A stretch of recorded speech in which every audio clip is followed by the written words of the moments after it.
Things just got worse and worse and worse as the night went on. Again, valiant effort down the stretch for the Bucks. Just too little, too late. Let's go down and we'll see what Coach Fletch and the rest of the crew has to say. As always, go Bulls. So let's head into the locker room right now and see what the guys have to say about that one. Wow. Where do the Buccaneers go from here? What an incredible atmosphere. What a good win for the Tampa Bay Lightning. They snapped a 7-game winning streak. How we feeling, Bucs Nation? It's time to party, baby.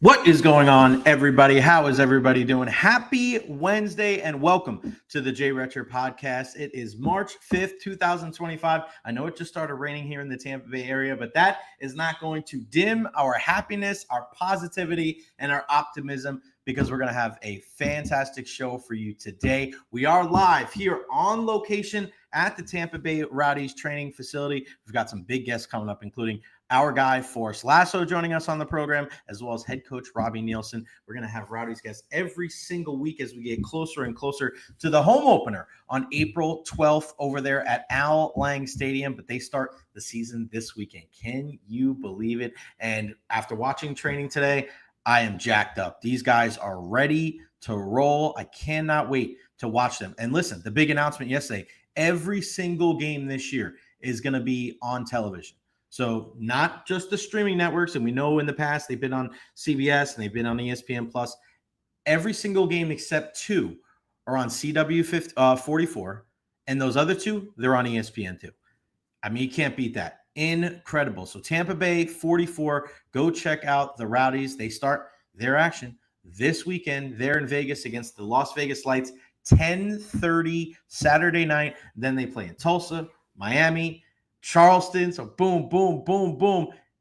And then Loudoun United, April 12th for the home opener. So 4 games on the road to start the season for our Tampa Bay Rowdies. Again, Saturday night, March 8th, 10:30. You're going to check it out on Tampa Bay 44. I keep trying to say 54. Tampa Bay 44. Tampa Bay 44. Cannot wait for that. We love our guys. Again, Forrest Lasso is going to join us at 12:15. We'll talk to Robbie Neilson, the head coach, as well. That is, like they say, a kick in the grass. Thank you, Benny. Erik Erlendsson, lightinginsider.com, joins us at 1 o'clock as well for his weekly visit to talk about that complete ass kicking that we saw last night at Amalie Arena. You want to see how the Bolts were able to bounce back from their 8-game winning streak being snapped on Monday night by the Florida Panthers? Oh, no worries. No worries at all. They were able to bounce right back. They came out of the gates firing 2 goals early on in the first period. Listen, you tip your hat to Columbus and especially Zach Werenski. That is, just give him the Norris Trophy now. I don't care what Cale Makar is doing. There is no better defenseman than Zach Werenski. He is a threat every single time he touches the puck. We saw how well he played for Team USA in the 4 Nations as well. But a solid win for the Tampa Bay Lightning. You watched that game last night. It's ironic enough, and shout out to our guy Dolan as well. And I want to hear from you. Questions, comments, concerns, leave them there at the bottom of the screen. You know what's kind of crazy? I think if you look at the defensive structure and how well they played defensively, I think they actually played better defensively Monday night against the Panthers than they did last night against Columbus. There was a couple of breakdowns, a couple of, plays that you look at and you go, that's not as tight as or as crisp as it needs to be. But offensively, they're just so relentless in the offensive zone. And when you look at the success of the Tampa Bay Lightning over the last decade, I'm just going to look at, and I'm not looking specifically, I'm not going to put Vazzy in the conversation. And shout out to JoJo, who won last night, his 7th victory of the season. I don't want to talk about the goaltending, right? When you look at offensively and defensively, all right, when this team is at its best, offensively, there's a relentlessness about how they attack the opposing defensive zone. Time and time and time again, even after they score a goal, they're right back into the other zone and just consistently forechecking. And that's what you're starting to see with this team. It almost seems like they're on a power play when they're not. And they have the puck on the periphery, and the defense is just kind of running around all over the place. And you're starting to see that again with the Bolts. Defensively, keeping everything to the outside, making sure that they're making smart plays, defending every zone, because your defense starts in the offensive zone as well, too. And you saw the first goal that they let up last night to Zach Werenski. They turned the puck over 3 feet on the inside of that blue line, and it eventually ended up in the back of their net. But they figured it out. They got back into the right groove. And again, 2 goals or less. You saw it again last night. If they continue defending like that, they'll be in good shape. Shout out to our friend Stephanie. People talked about Columbus playing well. Then they met the Buzzsaw. That was the Tampa Bay Lightning. And I think if you watch them, they're a pretty good team. They really are. They've played really well under Dean Evison, getting contributions up and down the lineup. Kirill Marchenko looks like he's really found a home there. And as I mentioned, I think the best defenseman all year long, Zach Werenski, manning their blue line. He plays a ton.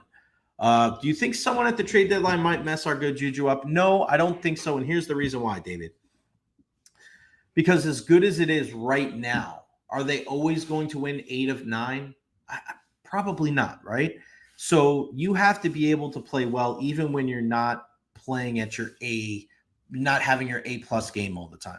And I do think you need more consistent scoring from the bottom 6. That middle 6 is where you're looking for this team to improve on.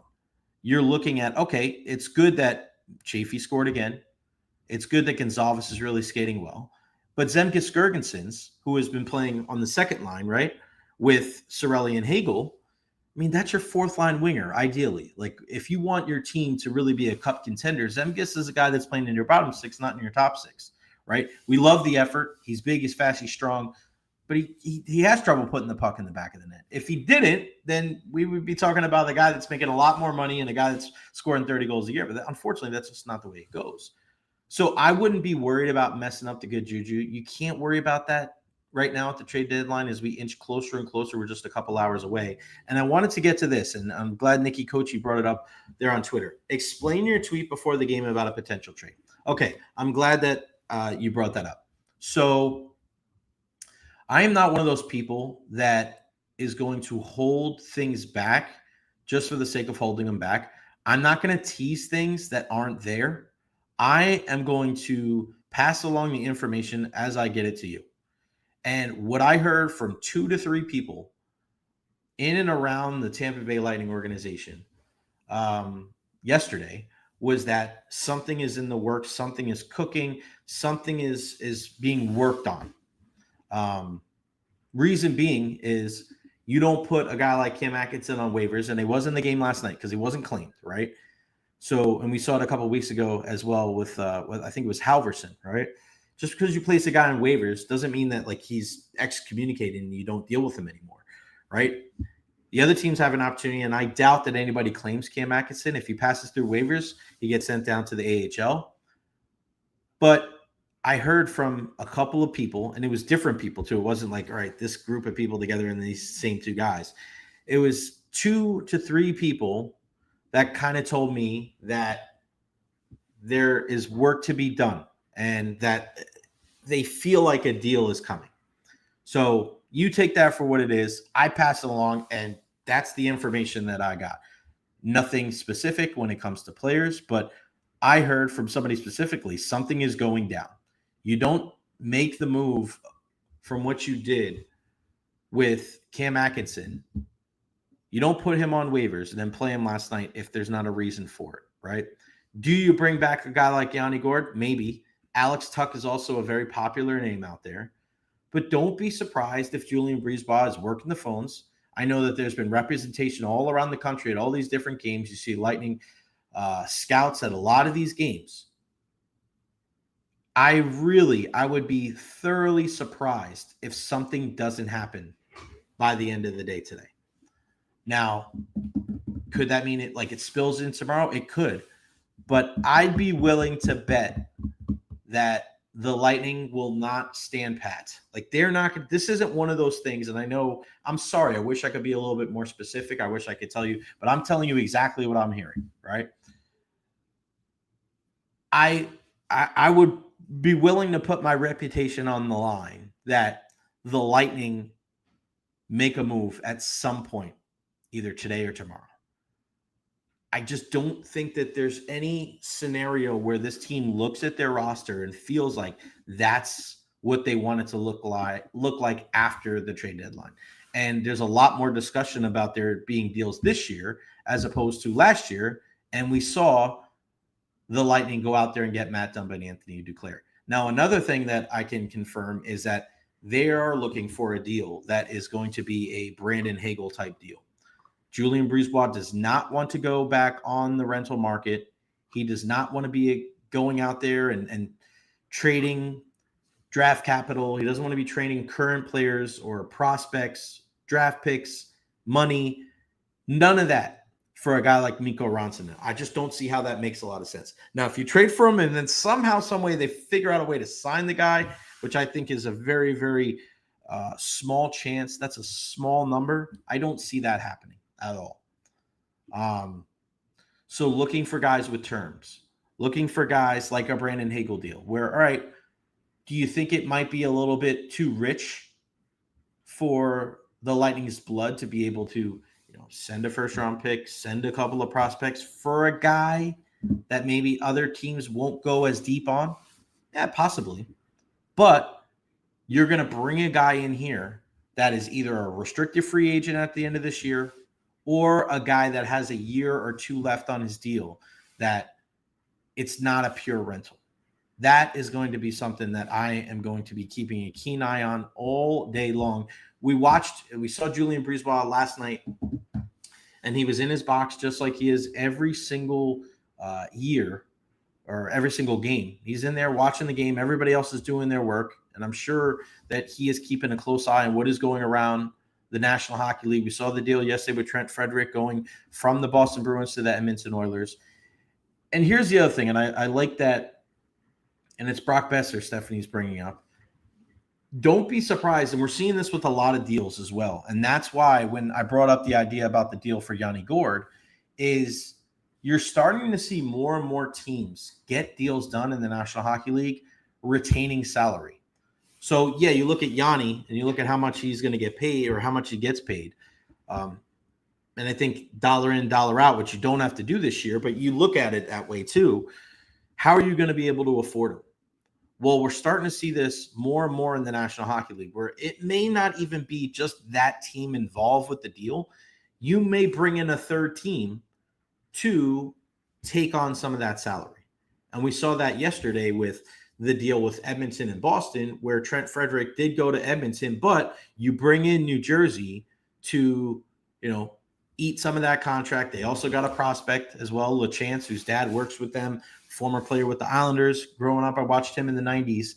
So don't be surprised if it's not just a one-on-one deal with the Lightning, that it's not just them and another team, that the conversations pick up and you start hearing, oh, another team in here, another team bringing them on to alleviate some of the salary and alleviate some of the financials that maybe would scare teams away.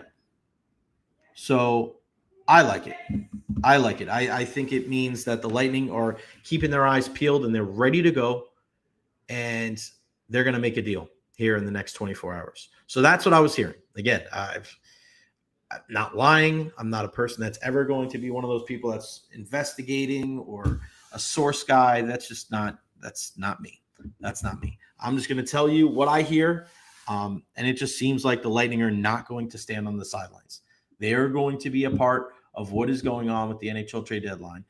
Would you be okay with that? Would you be okay with them just kind of letting the trade deadline pass and not making a move to bolster this team? I wouldn't. As well as they played, I get that, but they need to get better. They need to improve. Now, does it mean they need to go out there and get two huge pieces? Do they have to get two great players to put in there in the top six? No, it's not those pieces that knock everybody's socks off. It's not those two pieces that you bring in and everybody goes, wow, they won. Because remember a couple of years ago, the New York Rangers go out and say, I'm going to go get Patrick Kane and Vladimir Tarasenko. Two huge pieces. Everybody said the Rangers won the deadline. They won the deadline. What happened? They got bounced in the first round by the New Jersey Devils. So it doesn't really mean anything if you don't win in the postseason. Who cares if you won the trade deadline or not? Benny wants to know, did trading for a center or a winger, Jake Gensel is pretty good at faceoffs? Yes, but you look at their team, and here's the other thing when it comes to bringing in players at the NHL trade deadline. What do you do with Nick Paul? Because I know there is – you have that first line with Point in the middle, Jake Gensel on the left, Nikita Kucherov on the right. You have Cirelli at center. You have Brandon Hagel at left wing. Do you want to keep moving Nick Paul from third line center to right wing? No. Because if anything, if Nick Paul is not playing in the middle, you want him at left wing. But is anybody moving Brandon Hagel? Hell no. No way. No way you're moving Brandon Hagel out of that second line left wing. He's one of the best left wingers in the game this year. But I don't think you're doing, or I think you are doing Nick Paul a disservice by having him bounce between third line center and right wing on that second line. I just don't think you see the best of his game. And we started to see it a little bit more now with Gonsalves and with Shafee, and that's why they've put Gergensons on that second line right wing. Ideally, finding a guy on that spot. Do you get as Greg Wyshynski brought up the other day, a JJ Peterka? He could be your second line right wing. Now you put Nick Paul third line center, set it and forget it, like the Ronco rotisserie. Remember those rotisseries, set it and forget it from the 90s? Same kind of thing. Put him there at the third line. Then you start building out. The Lightning need to get a guy for that second line right winger. That is, I think, one of the biggest positions of need for this team. And also, you look at the power play. I like last night that we saw them firing the puck, continuing to fire the puck on net, on net, on net. Getting tips in front. That's huge. Come on in. No, that's fine. All right. We'll get to hockey talk in a second. Let's bring him in. Our guy. Look at him. Here we go. What's going on? Get in close, buddy. Squeeze it here. Get in close. Hold on. Let me change the mic. No, we're good, brother. This is a mic for both of us. We're good. We're good. Forrest Lasso. My guy. What's going on, brother? Doing all right? Doing It's well, good to man. see you, buddy. Good to see you. Likewise. So we're here at the Rowdies training facility, and Forrest is here. How's it feel, man? I mean, opening day. I mean, it's just a couple of days away. I mean, it's incredible. It was like the excitement, the little Christmas feeling was back Monday for sure. And coming back in, like this is what we live for. So obviously changes to the team this year. I mean, every year is a new year with a new club. What is what is like the biggest thing we can learn about this team this year that's different than last? Oh man, great question. I probably can't give you a full answer yet. You don't know yet because you got to play. Exactly. I can't go out there and speculate too much, but I will say that we have, or not we, Robbie, Nico, the rest of the club have brought in some tremendously talented players, guys that can do some special things. I mean, you were out there today. You probably saw, I can't mention names or specifics, but there's some guys that have some pretty special skills. So, but it's the first game of the season, so we have no idea what Vegas is going to bring. They have no idea what we're going to bring.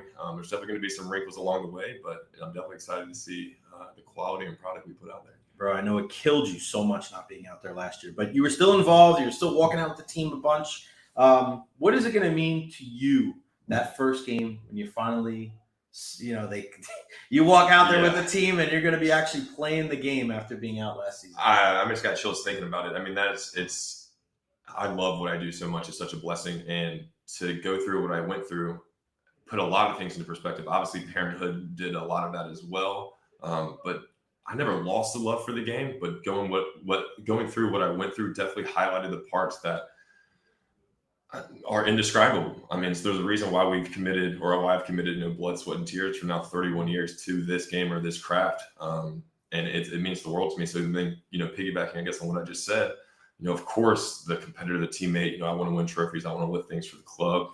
We want to put our names down in history, all that great and good stuff. But for me personally, being able to go back out there in front of my wife, in front of my kids now, my two boys, even though they're young, they might not understand it. I actually spoke with a friend about this right after the injury. Isaiah Thomas, all-star NBA player. Yeah, of course. We may have spoken about this, actually, forgive me, but all-star NBA player, has kids of his own. Let's talk about this part. I like this. Yeah, it's cool. So hold on, let me make sure I get the name. Got to put the name in here because I'm the own producer of here. So we'll put Forrest Lasso and Jay Recher. Lason, yeah, there you go. Come on, there you go. So you're talking about the Isaiah Thomas, the younger one, not the older one. Younger one, definitely shorter little point guard. Left-handed, yeah. Most recently maybe with the Boston Celtics. I can't remember. Maybe when he was doing his best thing, but he had this tremendous career, and then he got hurt, and he got sent down to the G League, and everyone's asking him, you've made all the money, you've won all the things, what keeps you going? And he was very honest and transparent. He goes, I got boys of my own in the home, and what would it show them if their dad, who's achieved so much and done so much, quits or gives up at the first sign of adversity?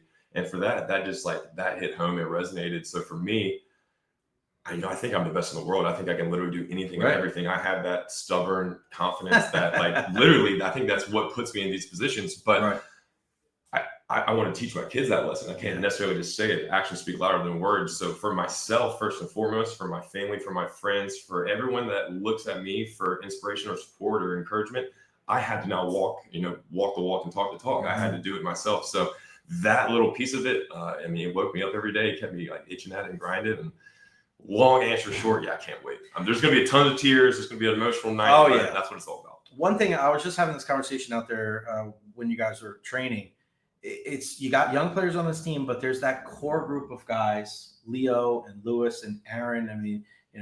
I'll even add Manu into there, but the first couple of guys I mentioned, you're the OGs of the Rowdies now, brother. This is like one of those things where, the USL is such a unique league, right? Because sometimes guys go to MLS, sometimes guys go overseas, sometimes you see guys, and we're going to see a bunch of different players that we've seen with the Rowdies, Freddie and Cal and all these guys at different teams this year.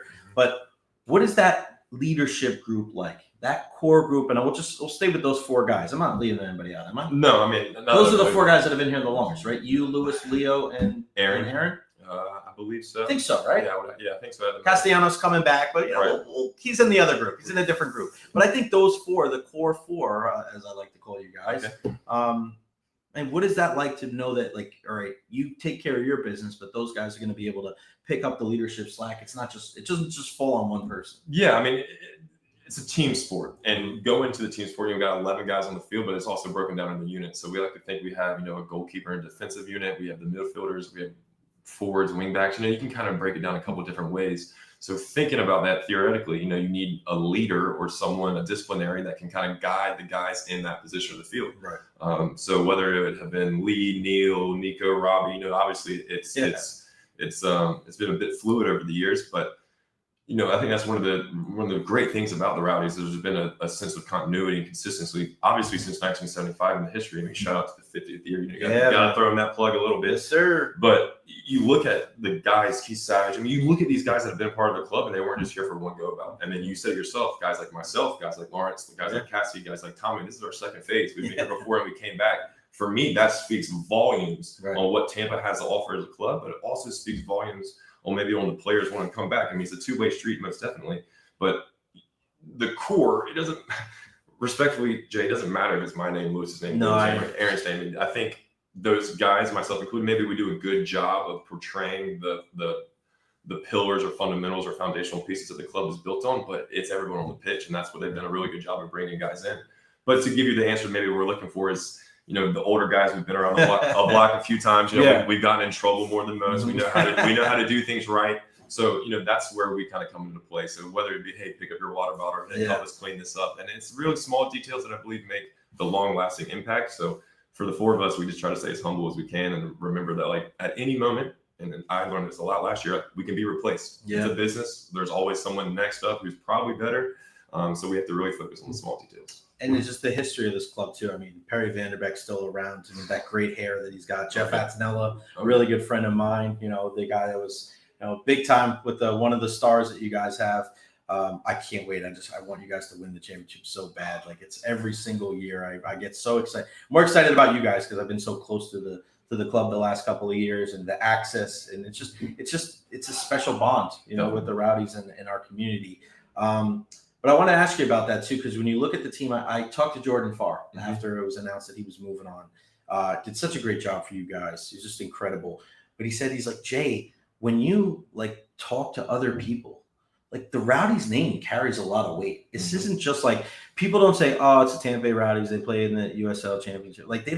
They understand. This is one of those teams that is taking serious around the world. I was one of those people that got interviewed before a Manchester United Champions League game on one of those viral videos that they do, name four clubs or name four clubs that start with an M, name three stadiums. And I said the Rowdies is one of them. And the guy knew. It was a guy from the UK, and he knew who the Tampa Bay Rowdies were. So I was like, wow, that's really, because you don't know, right? No. You know, because you went over there and you were able to play overseas. Right. But I don't know, like, if I go around the world, if people know, big-time soccer fans or football fans, they know what they do. You just said it yourself. Around the world, you go to any other country, any other region, there's more times than not just MLS and USL. There's 1 to 4 to 8 to 10. I mean, you go to England and UK, there's loads of teams. You have your neighborhood teams, your pub teams, your professional teams.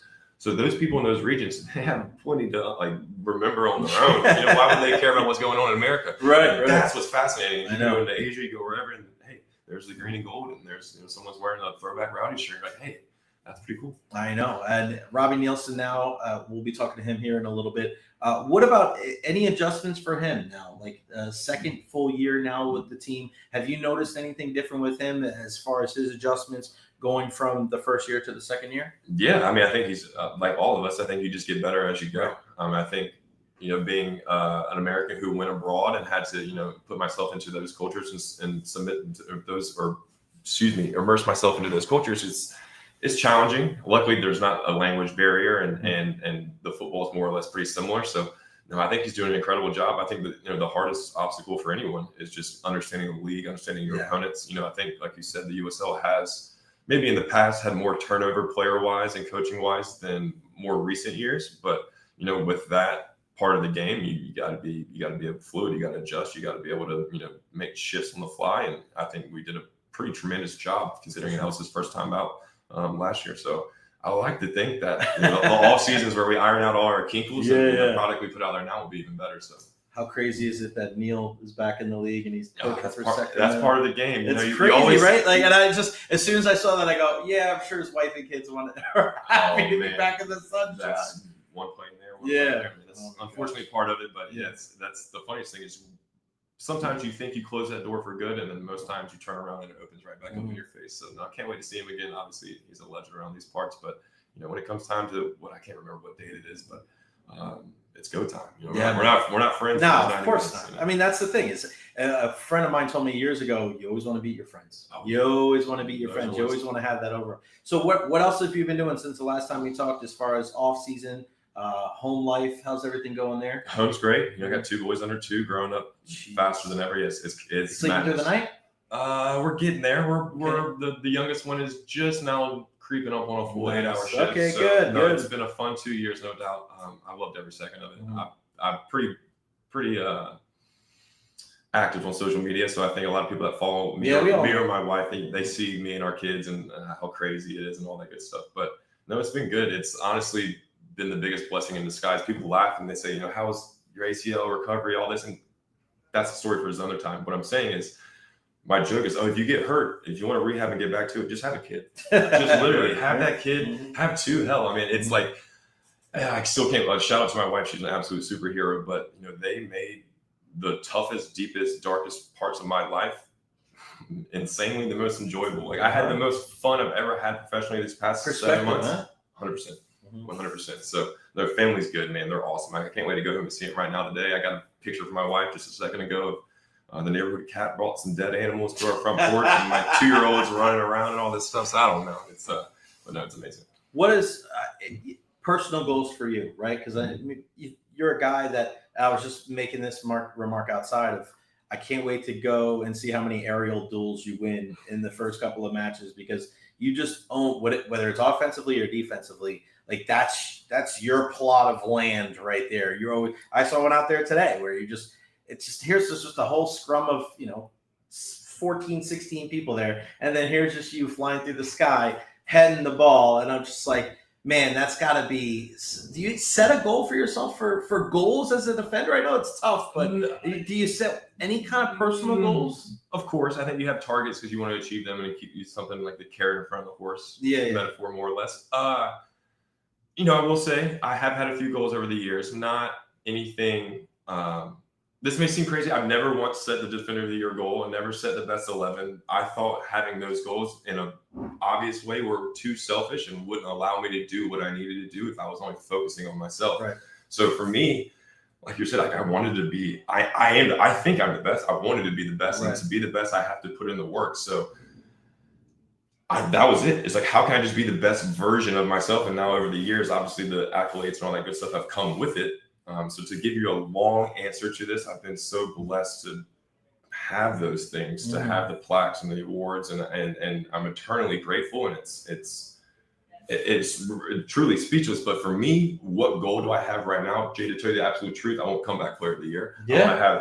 I want to have the Eastern Conference and the USL Championship in both my hands and the comeback player of the year. Not because of what I want to contribute on the field, but because I want to be available. I think that after what I went through last year, the best way that I can be the best version of myself is just showing up every day and being that. So whether I'm on the pitch as one of the 11 or I'm coming off the bench or whether I'm in the stands like I was last year, frankly, it doesn't matter too much to me. I'm happy to compete. I'm ready to make myself better and in turn make my teammates better. So I would love to follow Zach Haribo's shoes and have that comeback player of the year. And the reason I say that is in order to maybe achieve or earn that award is I just have to be healthy. So my biggest goal is be on the pitch, be healthy, be the best version of myself, and do what I can to help the guys. I know that there's some new faces this year. Ollie Bass is one of those guys that just stands out. I mean, he got the red hair. You can see him from the other side. It's funny because the picture that the Rowdies posted was a black and white picture, and it's still on the website. I got to tell him, I got to because you could see him from the other side of the field, and he's in the middle of everything, man. It's exciting. I know there's a lot of other faces, but, to see what he can do out there, it just – I know that's kind of like a breath of fresh air at the team. Like, you kind of know what some of the guys, again, Manu's going to be up top. Lewis and Leo and Aaron are going to do, but – to get a guy like Ollie, who's pretty hyped going into this season and to see his skills out there, he's got to be one of the guys that you're keeping an eye on. No doubt. Ollie actually, his old goalkeeper coach was Mark Village, and I played with Mark Village back in 2018 in Cincinnati. So I have a little insight about who Ollie was. They only spent a year together. I mean, I don't know much, no more than everyone else, nobody, but Ollie is a tremendous player. He's been really fun to watch, like you said, but it's not necessarily just Ollie. You look in the middle of the park with Kim, with Danny, with Lewis, with Ollie, and then Woobin's up top as well. Like, of course, bro, this guy's an athlete. You can see the attributes that we already have, and we've seen, the Leos, the Lewis's, Aaron's. We've seen them do it for 60 games in a Rowdy jersey, so you kind of know what to expect or their standard. But like you're saying, these guys, man, there's days out there where my jaw, I have to pick it up off the floor. I mean, I'll just point it out there for the people that see it. Ollie's not the tallest guy on the field, and I think a lot of Americans look at a player's lack of physicality and they think, oh, how is this guy going to compete against someone like my stature? But that's not football at all. I mean, this guy's putting the ball in the corners where only the spiders are. He's making things. I mean, this guy he's a player, man. It's going to be fun to watch. That's what Messi has done, right? Messi's shown that you don't have to be. There's a comparison for you. I'm not going there. I'm not going, but you know what I'm saying? As far as the size goes. For sure. You still haven't watched Ted Lasso? I still haven't. I asked you this like 5 years ago. I know. What were we, season 3, season 4? I watched it twice. Yeah, I asked you 5. I literally asked you before. I asked you this question before you left to Sweden. I know.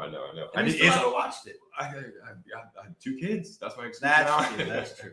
But I'm sure that's the question that even somebody here on the text line, they wrote it up there. But it's just like, yeah, man, it's like, it's just are you guys watching anything right now? Do you have any time to watch any shows with 2 kids under 2? Not tons. We're not a huge TV family either. We like to really spend a lot of time just being present. I know that's corny. Everyone watches TV. No. So, but my wife and I'm the complete opposite, so I appreciate that. Like, okay. I can't live.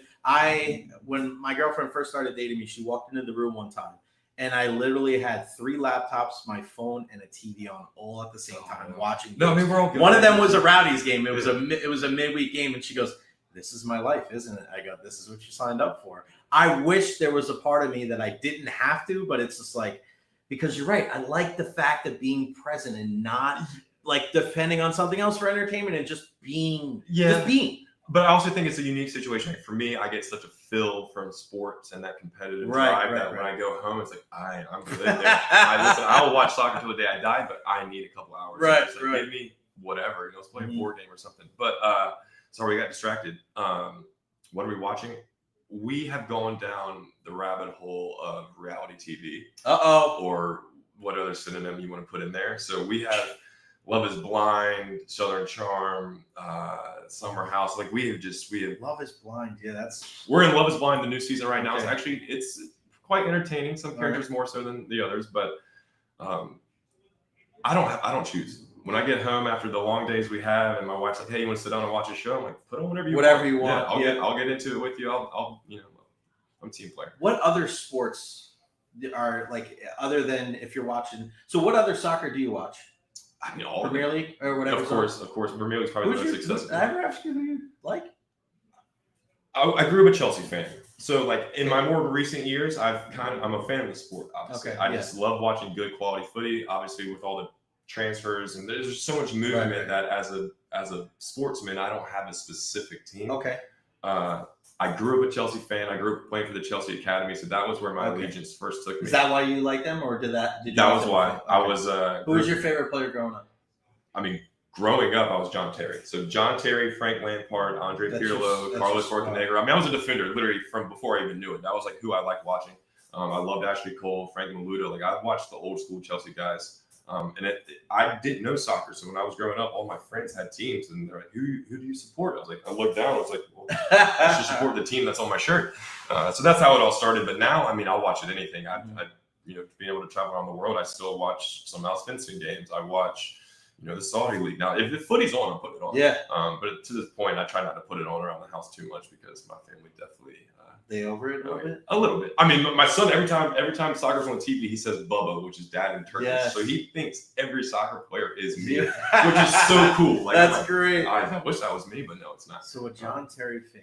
I was just watching some stuff the other day on him and the Champions League final against United. That's my great grandparents are from Manchester, and just to be able to like bounce back, and it's wild. The teams the players that have gone through Chelsea over the years, you mentioned them, and even the link with a guy like Joe Cole, right? I mean, that's pretty wild to think that one of the better players there. I mean, Joe and Ashley Cole, and Joe Cole playing for the Rowdies. I mean, that little bit of history when I came into the league 2015-16 and played against Joe the first couple of times, I literally was starstruck. I was like, I just watched this guy win a Premier League and Champions League like a handful of years ago. I can remember watching him and celebrating.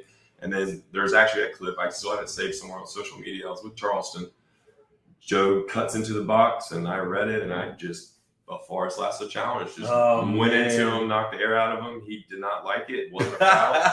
But for me, I was like, I cannot believe I just, did that with Joe Cole. And it was so cool. And now, fortunately over the years, we've, built a little relationship. Obviously, he's a big dog. I'm just a pebble of sand on his radar. Does he live in the States or over in England? I think he lives in England primarily. Based on what he's doing around the world, he's probably over there. But, I mean, man's all over the place. Yeah, I don't see him as much on TV as I used to. I've been watching a lot now too. Being a United supporter and seeing them lose the other day in the FA Cup on PKs. You see more and more. It used to be every single guy taking your PK for the most part was going to be a forward or a center mid, but now you're seeing more and more defenders. If it got to kicks, are you going to be one of the first five? You think? No, I don't. Where would you fit in the 11? I think maybe the keeper's not kicking before you, is he? I've had 6 or 7 penalties in my college and professional career in real games. Never missed. Nice. Never missed. I had a big one in Cincinnati during a shootout in the playoffs. The 5th one didn't miss. And I've handled the pressure. 5th one. Yeah, that was 35,000, 40,000 people. Man. Yeah. And again, center backs aren't used to that. Where'd you go? Top in somewhere? I smashed it to the right. Hit as hard as I can. Just a little to the right, a little off center. Don't have to go side netting, but I believe if you hit it hard enough, I think you're in good shape, right? Yeah, even if you hit your hands. When I see these defenders go up and they take over, there's no slow run up and they're flying and they just kick it right down the middle. I'm like, that makes so much sense for a guy that's not doing it all the time, right? Yeah, margin of errors. It's true.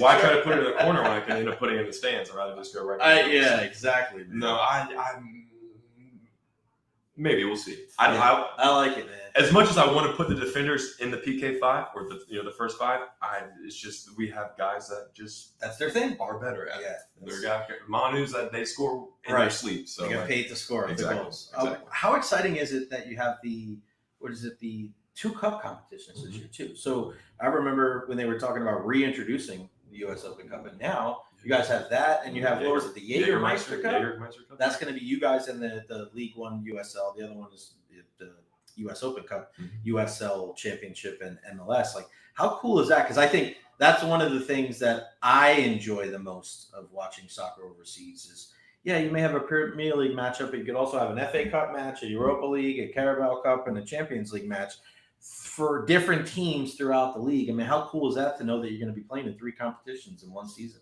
Yeah, I mean, I think it's obviously from the player's perspective, it's more competition, it's more chance to do what you love. From the fans' perspective, it's again the same thing, more footy. But I think the best part about it is what you referenced at the beginning is it involves the region, and it gives people that, no disrespect, but it's hard to see a professional and be like, oh, I can do that. Everyone can dream of doing that, of course, and everyone can do it. But maybe when you see your local clubs or the clubs from Naples or the clubs, up in Lakeland, you see these clubs. Of course, the Rowdies are amazing and the big name, but there's a ton of really talented players and clubs in the surrounding areas that maybe don't have the same media or regional spotlight. So these competitions, coming from playing in Charleston, I had friends that played for amateur pro teams. Guys I went to school with that worked 9 to 5s, that soccer was a hobby. They played for teams that were now competing in the Open Cup. So I had my own friends being able to compete against me. That's cool. That part of the game for me is so cool. And I think it gives, and you're seeing it a lot more nowadays. I forget the lad's name that just played for the U.S. Up from Connecticut, just started playing. I think he's a Ghanaian American. He's relatively young. He just started playing soccer sophomore, junior year, and now he's playing for the national team. It's giving these kids in these areas that, hey, I might not have been playing soccer my whole life. Maybe I just started, but now there's a path and there's a way to go do the impossible. And I think that is what makes the competition so. I'm like literally being a salesman at this point. No, but that. What do you think I do when I'm here? Yeah, that's like the pure. I like the pureness of sport there. Like you just want to go out there and sweat and compete, and everyone loves seeing the little dog or the underdog go against the big guys. So I think it's super exciting. You want to be able to see some different things and be able to see guys where, I like it. I always think it's cool when you go to the FA Cup and you see a third tier team going. You can see the passion. My gosh. Well, also, it's one thing when you see those teams and they go up to play, an Arsenal or something, or Liverpool or something like that. But when Liverpool and those guys go down and they play, and obviously the pitch probably isn't as nice, but the look on those people's faces, it does so much for their community, right? I mean, think about all that money that's going into there. So there's so many great things about this sport that I really hope that the U.S. I love that it's more process driven than result driven, right? I love that the fact that there's a tribalism of it that we see in college football. That it's just people. I mean, look at Ralph's mom. Look at the people that goes to your game, go to your games. It's amazing. Last thing before I go, just a message to the entire community and everybody that supports the Tampa Bay Rowdies, man, because it's once it starts this weekend, man, it hits the ground running, we don't right? stop. And I know it's going to be a little funky because there's 4 straight away games for the first, the home opener, April 12th. They're at Al Lang Stadium, but just your message to all the supporters out there. Yeah, I mean, you kind of just referenced it. We spoke about it a little bit as a team. We're here in Tampa. We're still going through hurricane fatigue. Right. I mean, especially with our 2 of the 3 main sports teams, or 4, excuse me. Al Lang's going through a little bit, and I think for everyone that's a part of the Rowdies, Al Lang is our home. It's our fortress. It's part of our identity. And again, respectfully, that means nothing to the people that actually lost their homes, where they actually lay their head at night. So to have the season back up, to be able to go back to Al Lang, and it doesn't matter whether it's in 4, 5, 6 weeks, but to be able to go back to where we call home, have the smoke, the flares, the people, see the marina, the boats, Cookie Fuel Mama, all the good stuff. It's a Cookie Fuel Mama corner kick. The crazy player corner stuff on the billboard where we look goofy, all that stuff. That's what the people want. That's what the people love, and that brings, as corny as cliche it is a little bit of hope. So my message to everyone that's part of the Tampa Bay Rowdies is thank you first and foremost. 2, let's go. I wanted to throw in a little F in there in the beginning, but didn't. But we're so excited. We're so appreciative of all the support that we get from all over Tampa Bay, St. Pete, and the surrounding areas. And it's been a tough few months for everybody, and we can't wait to get back out there in April and hopefully give some people some pretty special nights to enjoy. I think this is the year, baby. Get that 3rd star right there. Star standout defender for our Tampa Bay Rowdies, the one and only Forrest Lasso. You're the man, brother. Thank you, brother. Appreciate you. The man. He's got to roll. He's got things to do. I'm getting texts. I'm out of here. He's got to go. Thanks, see you, guys. pal. See you. He's the man. So we'll have Robbie Neilson join us. See it, bud. I love that guy. Love that freaking guy. He's the best. Let me switch my did I even switch it? Yeah, there we go. There we go.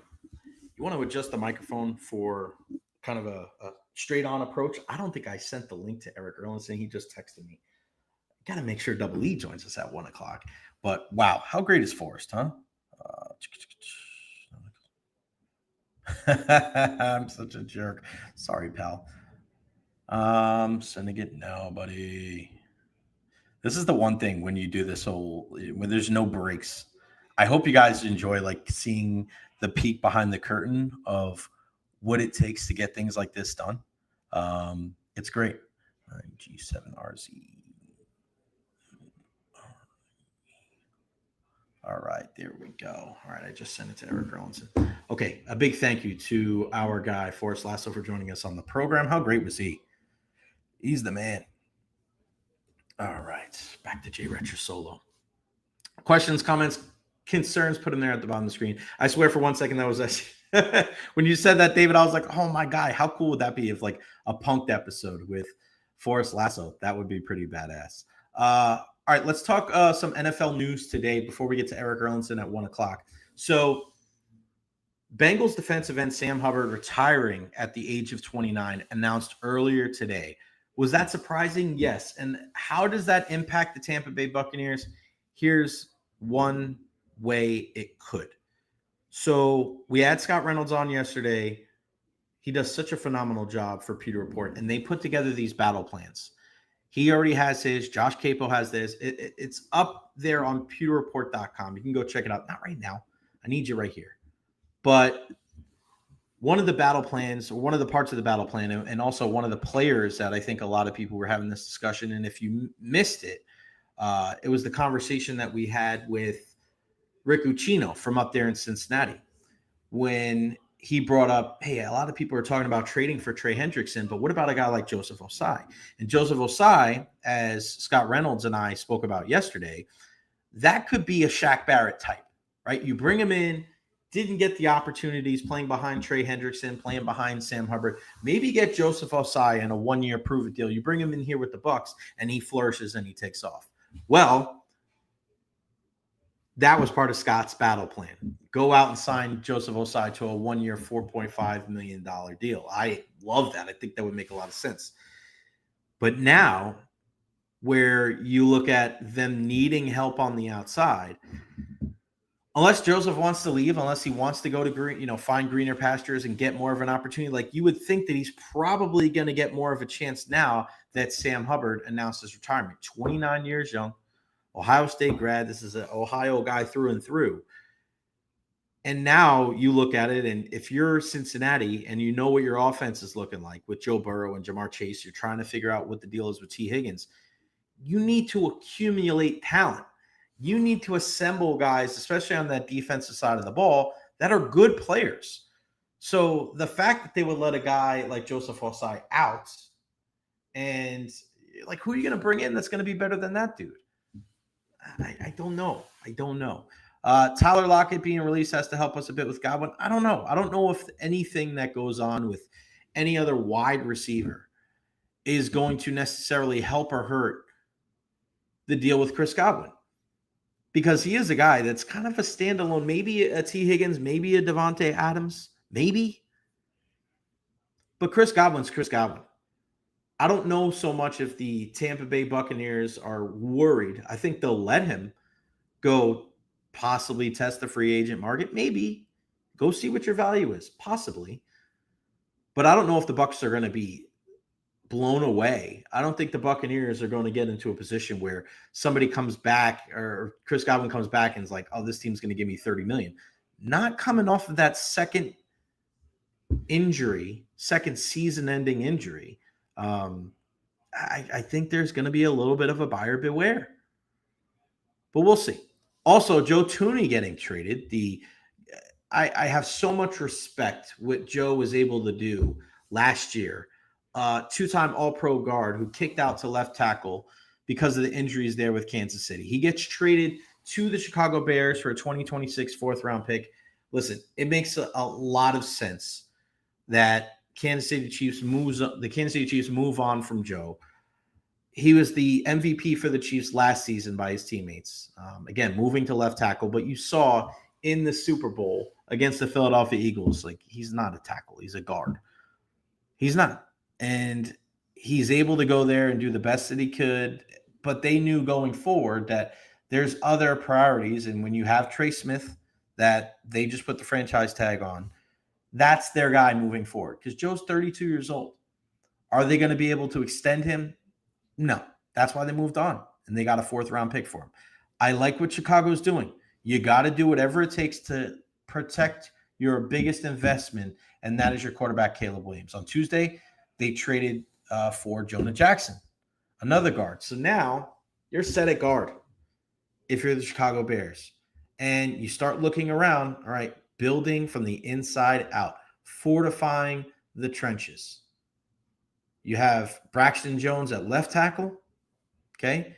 Darnell Wright at right tackle. Coleman Shelton's your center. Okay, and you have Joe Thuney and Jonah Jackson. You're building in the right direction. Building on the offensive side of the ball, defensive side of the ball, building from the inside out. That is what good teams do. Shout out to our guy, Nick in Sarasota, who is in Nashville. He's on a plane. Oh, he's actually on a plane to Nashville. Should I smuggle Stammer back? Yes, go get him. Bring him back here. We'll take him on the 3rd line. We'll do it. We'll rock with him. 2nd line right wing, 3rd line right wing. We'll take it. I like that. I actually just reached out to Stamkos to send him some love. 600 career assists. How about that? 600 career assists for Stammer. Dave Andrechuk, the Hall of Famer, and I were speaking about him yesterday. We wish him all the best out there in Nashville, and we know it's been a tough season. Adam Schefter also saying that the Jaguars plan to release veteran wide receiver Christian Kirk. So you're seeing that. You're going to see more and more guys getting released, and thank you, Christopher Cole, for chiming in with that as well. Again, questions, comments, concerns, leave them there. I want to get to this before Erik Erlendsson joins us at 1 o'clock, but we're starting to see more and more information coming out about Shedeur Sanders falling in the upcoming NFL draft. And there was a tweet that was sent out a couple of days ago by Josina Anderson that said something to the effect of there was a talent evaluator, a member of a front office that was not high on Shedeur Sanders, and he may have been like the only guy in the building that felt that way. And it seemed like there was a personal vendetta against Shedeur Sanders, whether it was because he is Deion's son or whether there were some racial undertones, what have you. So you keep an eye on that and you say, okay, well, is that an isolated incident, or is that something that is going to fester and is going to grow? You always have to kind of consider the source when you get to things like this. And, some people, and Josina's been around for a long time, and Josina is a person that I've, with our minor discussions over the years, we've gotten along. We've said hello, and I, she's a respected name throughout the industry. But you still want to hear a little bit more when you're talking about Shedeur Sanders. Is this something where it is just an isolated incident?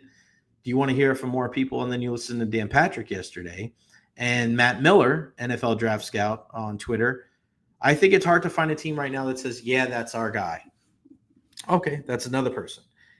And then you consider what you saw yesterday on, Peacock, or what you heard yesterday as well, and you can hear Dan Patrick on WDAE, is our pal Trevor Sikkema. Now, Trevor's the lead draft analyst for Pro Football Focus, PFF.com, and and you've heard him here on the show before, how high I hold Trevor Sikkema. I think he's one of the most down-to-earth and just incredibly talented and just guys that are in the know in this entire industry, even outside of football. When Trevor says something, he does not say it with he's not just talking smack. He's not just saying something. He's not just saying something to say it. He's not saying something to blow smoke, or he's not a speculator. He's not a guy that's just trying to say something to get his name and to blow it up. He's never been like that. It's been a steady climb for Trevor, whether he was with Pewter Report or the Draft Network or now with Pro Football Focus. He just reports on football. He tells you what he sees on tape. And the one thing I like about it is that it's a steady, honest, even approach, regardless of what is going on and regardless of whether people get emotional when they're talking about said player or storyline or a team. He's never like that. So when he comes out on the Dan Patrick Show yesterday and says, I could not find anybody that spoke with conviction with Shedeur Sanders being QB1, taken in the top 10, or even as a first-round quarterback. That's a lot. That says a lot. I don't feel like that's something that you look at and it's people with a vendetta, or it's people that have a grudge against Shedeur Sanders, or people that don't like him because of his name. Trevor said quite the opposite. Trevor said, I think part of the reason why he's in the conversation for a lofty draft pick in the first round is because, he is a Sanders, right? Now, does that mean he's going to be overwhelmed by the media attention? I think that helps, right? I think that helps. He grew up in that. He understands what it's going to take. He understands what kind of attention he has gotten and what he's going to continue to get. It's not going to catch him by surprise, just like it didn't catch guys like Peyton Manning and Eli Manning by surprise. But with that being said, you start looking at his tape and you hear how accurate he is in the pocket. You hear that he is a guy that understands the playbook and he throws guys open. But you hear some of the shortcomings, and it's the fact that maybe he stays in the pocket and hangs onto the ball a little bit too long, that his arm strength really isn't up there, and how he's not going to be able to beat you with his legs like a lot of these other young quarterbacks and kind of the new age signal callers that we see in football, where not only do they make plays with their arm, but they make plays with their legs. Do you really want to use a top tier and a high, lofty draft pick on a quarterback that isn't going to make plays with his legs? I mean, you saw it last year with Jaden Daniels. I mean, how much of an impact that he had. We know Caleb Williams can do that.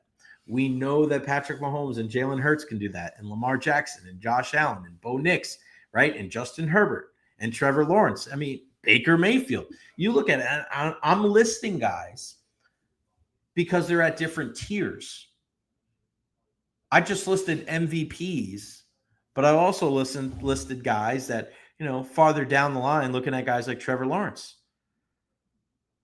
When you look at the traditional pocket passer, I think those guys are going by the wayside. And yes, you could have a modicum of success with a guy like a Tua Tagovailoa. Yes, with a guy like a Sam Darnold last year or a Kirk Cousins. But what happens when everything breaks down? What happens when they sustain an injury? Are they going to be able to rely on unreal athleticism to make plays even when they're not 100%? The answer is no. The answer is no. Look at the lack of success that you see from those three guys in particular late in the season, inclement weather, and in the postseason. You're not writing a storybook on how great those guys' careers are because of what they were able to do with their athleticism in big games. I like Shedeur Sanders. I feel like Shedeur is a guy, he almost reminds me of a Dak Prescott, where I don't think I'm as high as him on the people that think he's the greatest, but I'm also not as low on him as some of the people that don't think he's going to be good. Because as much as you may think that he's overhyped and overblown, and I understand that, right? I still find it kind of hard to rationalize. So you think he's a good decision maker and he's accurate with the football, but he holds on to the football too much? Doesn't that kind of contradict what you're saying? I've said this a long time when it comes to quarterbacks because I've heard it from the great Jimmy Johnson. I think it's one of the best things in sports. For your quarterback, you need a guy that is focused on these two things: accuracy and decision making. Accuracy with the football is paramount. You may not have the strongest arm in the world, but man, if you could feather one in there and you can make that throw, you're going to be one of the better, passers in the league. I've seen guys with these incredible arms. What the hell does that matter if you're not accurate with the football? And also decision making. And when you talk about decision making, that encompasses a lot of different things. When to tuck it and run, when to make that throw, when not to make that throw, right? Knowing what to do when you're calling for audibles at the line of scrimmage. There's a lot that goes into it. He is a tough guy. He can take a hit. That offensive line wasn't great the last 2 years, but I tell you what, it was better last year than it was the year before. And for all those people that want to just point to that and just say, all right, it's just the offensive line, that's why he got sacked so many times. From what we're hearing, it's not as bad as people were saying, and that he didn't help them out. We'll see. It's an intriguing storyline, and I'll be very interested to see where he goes, whether it's in the first round or beyond. We want to get smarter on the program, and we do that hockey-wise by bringing in our guy, Erik Erlendsson from lightninginsider.com. What's going on, brother? How are you? Smarter? Boy. Yeah. You and my wife need to have a conversation. Oh, if you think I bring something smarter to the table. You do, buddy. You do. How are things? How is your day going so far? Good, man. Hey, another late night at the old computer. So usually get a little late start on Wednesdays. So looking outside though, some beneficial rain, but it's wet. Yeah, and it looks like it's slowing down now, so it's just good because I'm actually planning on going to Temple Terrace. So I'm calling the USF softball doubleheader at 4:30. Awesome. Can't see him. Can you guys see Erik Erlendsson? It says can't see him. You guys don't see him. I think you can. I think everything's fine. I can see myself here. Yeah, I think you're good. My guy, Double E. Yeah, okay, I think I can see it. Okay. All right, let's start off with this before we get into the game last night. So I was told by a couple of people yesterday in the building that they're working on something. They're working on something, which can mean a lot. But and I'm not one of those people that is ever like, oh, my sources tell me this. I think that's just lame as shit because you either hear something or you don't hear something. Forget about it. But what I'd be willing to say and to put my name on, Erik, is that I really find it hard to believe that the trade deadline will pass and the Lightning do not make a move. I don't think this is smoke for the sake of smoke. I really, truly believe that at some point in the next 24 hours, they're going to make a move, whether it's a big move, whether it's a small move. They're going to bring a forward in. They're going to bring in a guy to help out that middle six. I think that's one thing that we can, put right there and say that it's going to happen. Do you agree with that? Well, first of all, you did create quite a stir yesterday. Yeah. I mean, all you said is that something's going to happen. And look, I think two different people tell me that. Yeah, it's like, all right. Look, just by the mere fact that Cam Atkinson was placed on waivers yesterday, right? It's roster flexibility. Don't read too much into it. This does not mean they're trying to get rid of Cam Atkinson. Mm-hmm. Obviously, he played last night, but that's a precursor, right? Like that's something that kind of gives you an indication that they've got something sort of in the works a little bit, and the waiver wire clears here at 2:00. So one way or the other, they'll know, whether Atkinson gets claimed by somebody else or if they could reassign. Doesn't mean they will. It just means they have the ability to reassign him to Syracuse if he clears waivers, and then he wouldn't count against the cap or the roster. So yeah, just by that indication right there gives you an idea that they have something, because they've got about $6 million in trade deadline day cap space. And if they are able to put Atkinson in the minors for at least temporarily, they actually have about $7 million in cap space. So now you start to talk about where they could be shopping if he wants to go this path. So I don't think there's any doubt in my mind. There's been too much smoke around some of the players that, I mean, you're hearing Brock Besser's name. Right. You're hearing Alex Tuck's name. Now you're hearing Brock Nelson's name. I mean, there's a lot of bigger names than maybe you would have thought of that Julian might be looking at. I mean, you just feel it, right? Like you just sense it that there's something that's probably coming. Yeah. And I think do you think it's anything with the defense? Just look at, as much as I like some of the players they have, and I know there was a point last night where I looked at Radish and Lilleberg and I go, I don't know if that's good enough on the third pairing. I like Hedman and Moser. I think you can win, with those two guys. We know that you can win with Chernak and McDonough. But I look at the third pairing, and I know they like Radish, and I know why they like each guy individually. But I don't know if I felt confident when you're stuck out there. And I think you brought this up last week. Are you confident that if they're stuck out there for 45 seconds, a minute 15, a minute 30, are you confident that they're going to be able to do the right thing to keep the puck out of the net? And there was one point last night where I was like, no, I don't feel confident in those guys. What say you when it comes to that pairing, and as far as them possibly going in a direction of bringing in another defenseman? I mean, there's been names that they've been linked to there too, right? Like Mario Ferraro in San Jose and Brian Dumoulin. And so, yeah, I mean, there's no doubt that they're on the lookout for it because, we had this conversation before that, whether it's Lilleberg and Radish, whether it's Lilleberg and Perbix, no matter what, that third, you feel comfortable. And look, we've even seen now that JJ Moser is back, there's a lot of moving parts that take place during the game. I mean, there's been plenty of opportunities where Radish has been with Hedman and Moser's played on the right side with Lilleberg. So there's a lot that Rob Zettler's doing in terms of how he's managing the defense pairings during the game. But yeah, like I'm with you. If that pair gets stuck out, let's say they're up against Toronto in the first round and you're stuck out there for 45 seconds against Austin Matthews' line. I mean, what's the confidence level that they can do a good enough job on a consistent basis to keep the puck from being the difference maker in a playoff series, right? That's where your thought process is now. The Lightning have done a tremendous job over the last month to put themselves in this position to think about this. And in a Eastern Conference that is as wide open as it's been in a while, it's anybody's playoffs, in my opinion. And, if you're going to separate yourselves, one goal could be the difference between moving on to a second round or going home in the first again. Yeah, I think so. I think they got to do something. And you got Crozier, right? You have opportunity. You have some trade assets, I think, finally. And what do you make of, and I know you saw Greg Wyshynski hopped on the other day and talked about Yanni Gordon, JT Peterka coming in, but, that would also mean guys like, Gage Gonsalves possibly on the way out, Nick Perbix on the way out.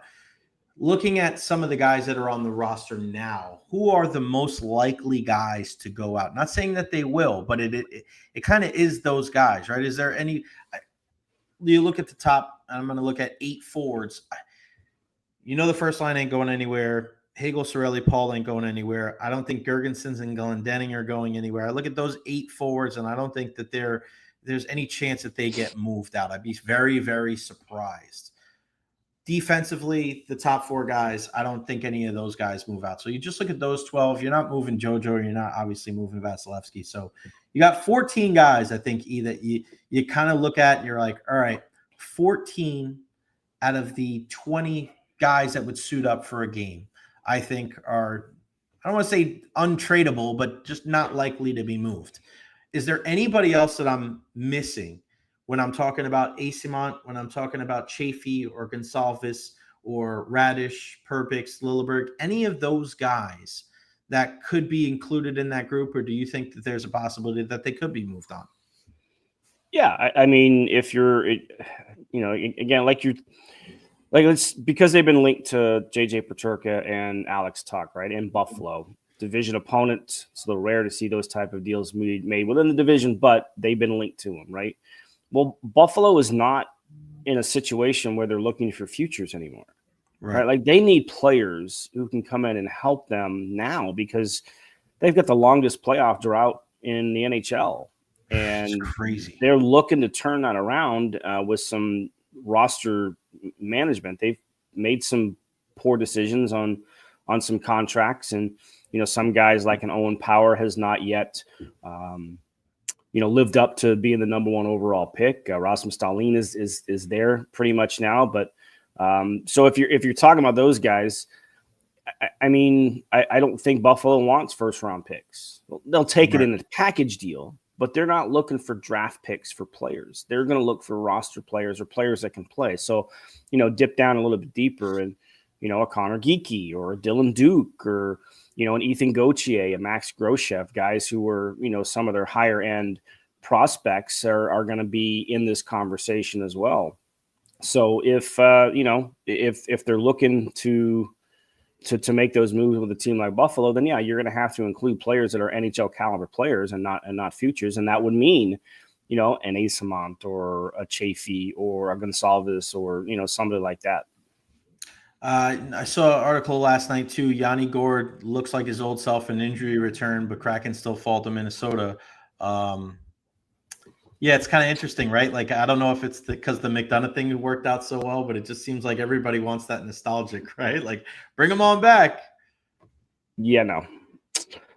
Look, I'm Ryan McDonough notwithstanding, reunion situations like this don't typically pan out very well because you have this certain set of expectations for a player coming back. And, somebody like Yanni Gourde, love him, would love to see him in a uniform. But if you're expecting the Yanni Gourde that helped lead this team to a couple of Stanley Cup championships, he's not the same type of player as he was 4 or 5 years ago, right? Like, he's still feisty. He's still pretty good defensively. He's not going to bring in the offense that he did before. He's coming off a sports hernia injury. I mean, those are not, the easiest to kind of come back from as well. Right. So yeah, as much as I love Yanni Gourde, we all have this vision in our mind of who he was when he was here, and he's not that player anymore. So, as a rental, it's one thing, but if that situation does come to fruition, if you're expecting to get back the Yanni Gourde you saw before, that's not what you're going to get. Yeah, I know it's kind of tough to tell some of these people that have their hopes, on a guy like Yanni coming back. But just watching the game last night, I don't think. Would you agree that they played better defensively against Florida than they did last night against Columbus? Yes. Ironic, right? And they lose that game 2-1. They win the game last night 6-2. But I said this earlier in the show, and I wanted to get your opinion on it.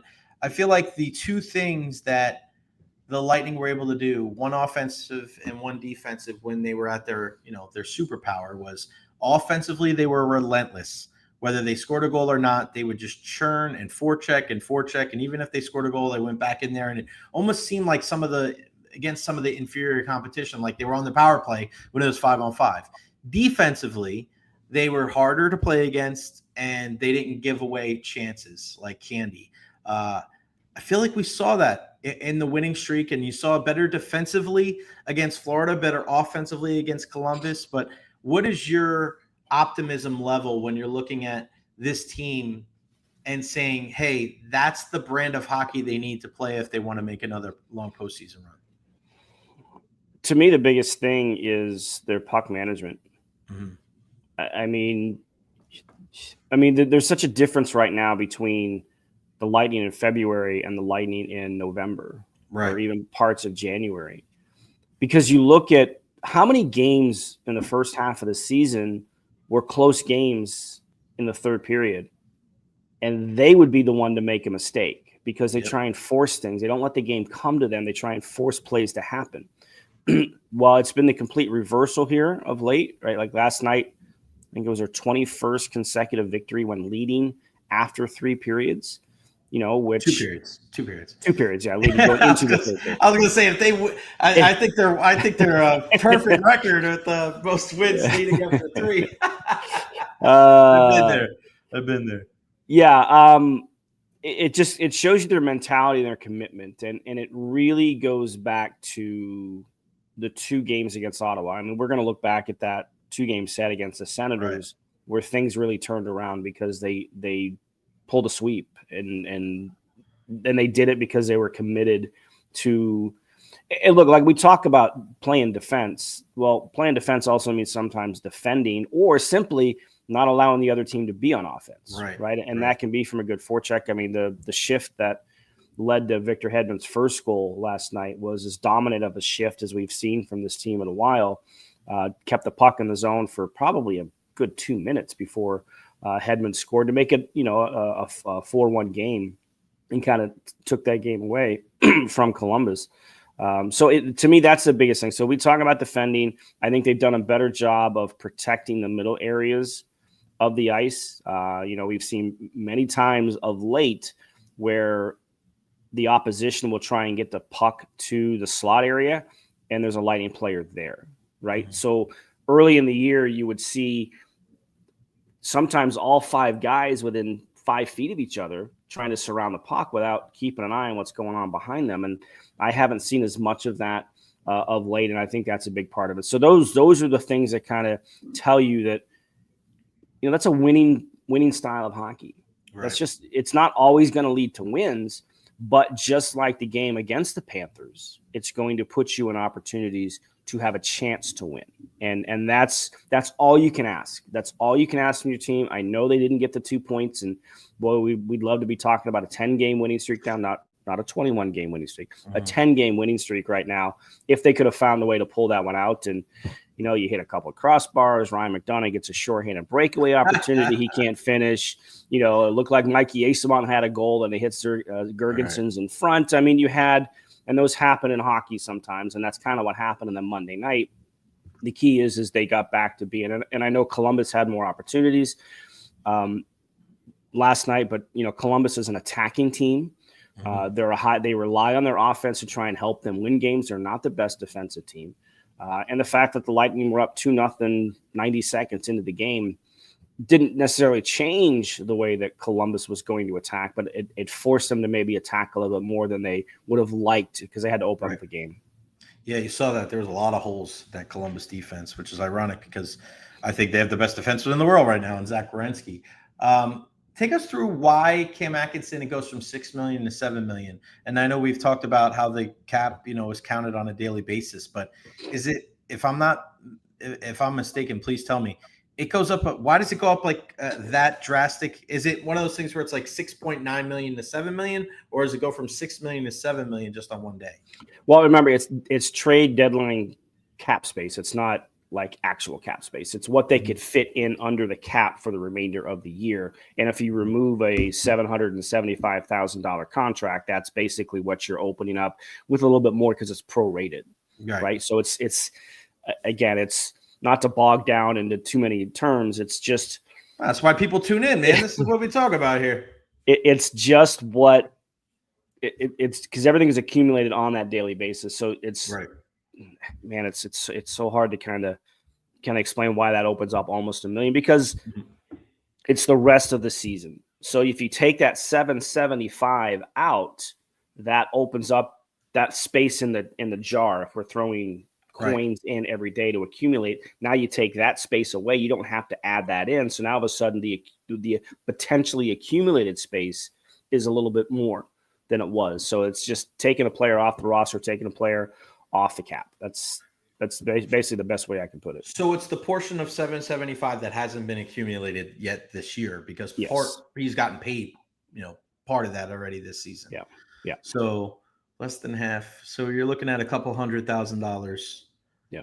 It's, and the Cam Atkinson experience just hasn't worked out. I mean, he got some opportunities last night, but it just seems like he has trouble keeping up with the pace of the game.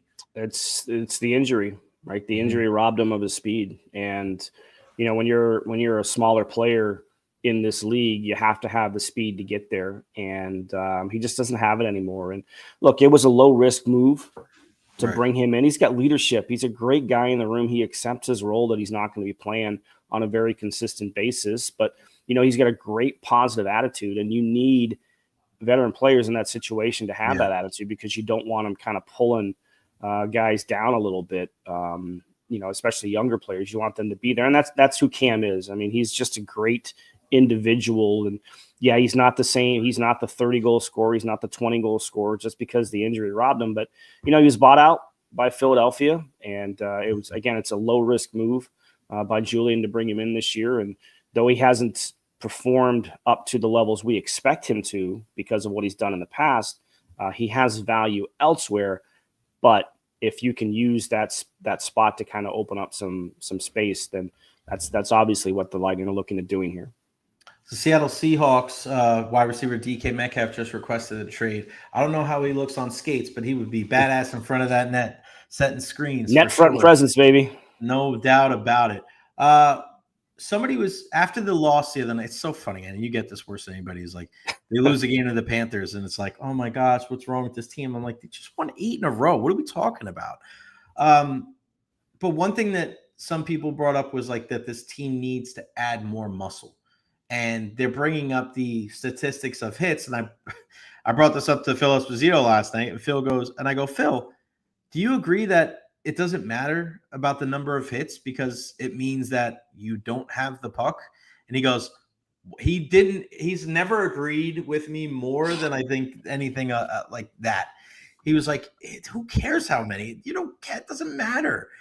Do you think that this team, and I'm not going to ask you that because obviously I think you agree, but do you think that this team needs to add more quote unquote muscle to be successful? I mean, you got Chernak, you got Hedman, you got Lilleberg, you got tough guys up front. I don't look at this team and feel like they're getting pushed around. Do you see that? Well, I mean, they're not the biggest forward group in the league, right? There's no doubt about that. They got some size on their back end, and that's really where you need it more so than up front. Right. You know, I mean, Brandon Hagel's not a big guy. Sorelli, 6'1", but he's not a big guy, right? Like that's where you kind of think about that. And, you compare the two games against the Panthers, the game right before Christmas, the Panthers did try and run them out of the building. They tried to out physical the Lightning. And, that game said, what was it? 5-0. I think they won that game, but the Panthers tried to muscle them out of the building. And, and you kind of look at that at a playoff series and, teams will try and wear you down if they're going to be physical. But I mean, the Lightning had one of those guys and everybody ran him out of town, right? Tanner Jeannot, everybody ran him out of town. That's what he was. And he didn't work out here. Right. So like you can say you want to add quote unquote muscle. And let's be honest here too. Fighting goes out the window in the playoffs. All right. Right. It's not much of a factor. So don't talk to me about fights and guys who can fight. Because you got some. I mean, we've seen Lilleberg do it a couple times. And, Chernak certainly has that capability at times as well. So they have guys who can drop the gloves. But, if you're looking for size to maybe withstand some of the physical play or to kind of absorb some of the physical play, I mean, I could see that a little bit, but at whose expense? Right? Because if you're bringing in somebody who's like that, they have to be able to play. You can't just bring in a big guy. Look at Ryan Reeves. Yeah. Ryan Reeves is the best example. He's a tremendous teammate. He's one of the toughest guys in the league. Can't skate. Mm-hmm. If he sees scratched a lot this year. Yeah, if he sees the light of day in the postseason for Toronto, they're in trouble. Mm-hmm. Look, there's a reason why even going back to 22, the Rangers scratched him later in the conference finals because the Lightning were just taking advantage of the fact that he couldn't skate. But he's tough. Yeah. He's got muscle. He's big. But like you have to, and those guys are hard to find. Everybody wanted to talk about Matthew Olivier this year. Well, why did Columbus just sign him to a 6-year deal? Because he can play, right? He adds some of that element and he can play. So, I don't buy the fact that it has to be a muscle guy. No, you just need guys who can play. And they have sometimes absorbing physical play in the postseason is as much mental as it is physical. And the Lightning have the guys who have done it, been there, dealt with those situations. I mean, Brandon Hagel, he's not the biggest guy in the world, but he is as feisty as they come. And he's got the mental wherewithal to, handle whatever teams are going to try and throw his way. You bring up a good point, E. It'd be different if this team was constructed with a bunch of flashy guys that work around the periphery and all they do is, score on the power play, right? And it's just a lot of finesse guys, right? But when you look at what they have, Kucherov is an old-world talent. You're not worried about him, but he's tough. Braden Point quick as hell, but he's thrown down the gloves before. Jake Gensel is one of the smartest players in the league. And then you look at Hagel and Sorelli, who are just grinded out type of players. Same thing with Nick Paul, Gergensons, Glendening. Like, I don't look at any of those guys and say, wow, you could say that one of those 8 forwards that I mentioned before are soft. None of them are like that. None of those guys you look at and go, that guy, he might try to start something and then like cower and run away. We've seen players like that in the league all over the place where they write a check with their mouth that their butt can't cash. I don't see that with the Tampa Bay Lightning. Do you? No. And let's not forget too, depending on what happens in the next 48 hours, Connor Geeky's got some size to him. 6'4", 205 pounds, whatever Connor is. I mean, there's a guy that has some muscle and he can play, right? He's trying to find his game with Syracuse right now. But, you know, if he finds his game and he comes back up this year, he's got some size. So, yeah, I'm totally on board with everything you just said there. There's nothing that kind of tells you that this team is lacking something in that area because sometimes toughness is mental, not just physical.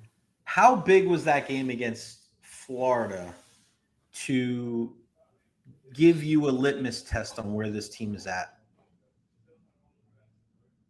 Is it because let me give you a little bit more of an in-depth question, because you and I, it's so funny, and I'm so glad that we both saw this. I'm watching the game at home, about 6 minutes left. I see Kucherov back checking, I see Gensel back checking, I see Braden Point back checking. I go, I don't care what the outcome is of this game. That right there is the style of play that they need to have if they're going to make a long postseason run. And then in the press box last night, you saw it too. I was like, thank God somebody else saw that. But I look at this, and you know me, I'm not a big hyperbole guy, but I just feel like watching them play that game, not saying they're a finished product, because we know they're going to make a deal. We know that this roster that we see right now is not going to be the one for game one of the playoffs. But I just feel like that right there told me that, listen, will they win the cup? We don't know, right? We don't know. But I just feel like that game told me that this team is ready, and when they're called upon, they know what the recipe for success. Whether they're going to be able to execute is another question. But just watching that game, it's like, I don't know if I've seen that the last 2 or 3 years when they got bounced in the first round. But I saw it in that game against Florida. What say you? It's just the mentality that they've adopted. Again, going back to the Ottawa game, right? You know, we heard in those 2 games against the Senators, you know, specifically from John Cooper about how they've committed themselves to defending, and that's part of defending. I mean, there's a lot of criteria we could throw into what the definition of defending is in the National Hockey League, whether it's systems, whether it's checking, whether it's you know, forechecking. Like, there's a lot of elements. Defending always starts when you don't have the puck, and that includes seeing your top guys back check. You know, and you know, watching Kucherov do that late in that game when they're down by a goal, when he's the offensive guy, right? Like, he's the guy who's supposed to score or set up the game tying goal. Went back and made sure that Florida didn't get a third one, and that was, you know, those are moments that you understand there's a buy-in. You've heard that phrase tossed around here in the last little bit, as a buy-in. Guys understanding what they're asked to do, and, you know, and roles and everything like that. But that's just the mentality. That's a winning mentality. And when you get to the postseason, you know, if you are off your game, especially, look, it's everything is pointing towards, once again, another first-round playoff meeting against either Florida or Toronto.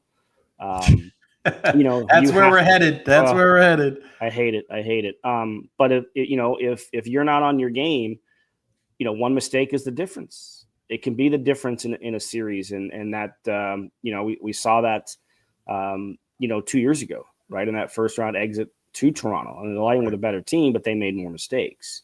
And yeah, if I could just get off a tangent. Can we scrap this playoff system? Oh my God! I'm so tired of this. I can hear you, but all right, I'm with you. I love the old school 1 versus 8. I loved it. I thought it was great. But is it achieving what they wanted, though, E, when you think about it? Like, because let's say they play the Panthers again, man. I mean, you're getting Hagel and Kachuk. You're getting these teams playing again. You're getting the defending Stanley Cup champ against a team that's 1-2. It's the rivalry is only intensifying even more and more with these 2 teams. I'm with you. Like, if I had my druthers, I would go back to the old 1-8. Listen, if you win your division, I don't know if you should really get credit for that. Like, it should be based on points. But I don't know. Like, are we being too traditionalist here? Is it really achieving? I mean, yeah, we look at it because I think for me, I don't like knowing that the playoff matchups are going to be set in freaking February, right? But at the end of the day, is it achieving what the NHL wanted to and building that rivalry? Look no further than the one between Tampa and the Panthers. I don't think so. I know it has been really good for hockey, especially in Florida, that both Tampa Bay and Florida are good at the same time. Right. I mean, 5 straight Stanley Cup finals have included a team from the state of Florida, and that does tremendous wonders. And the fact that they met in the playoffs almost every single one of those years, that matters. But does it mean that, Brandon Hagel hates Matthew Tkachuk? I mean, I don't think it matters. I think no matter who you face, you would find that sort of hate. Mm-hmm. Give me a system where you have 4 divisions, 2 in the West, 2 in the East. Division winners get 1 and 2. Everybody else is seeded 3 through 8. And then you can still get, I think, what the other part of what the NHL's goal here is to do, and that's to set up bracket play, right? They've sold a sponsorship, fill out your brackets, March Madness type of situation. We all know how much we love filling out brackets when it comes to sports. So you could still slot 1 through 8 and create a bracket, unlike the older days, not that long ago, where they would reseed, right? Highest remaining seed plays the lowest remaining seed. And so just do the same thing, but just don't reseed.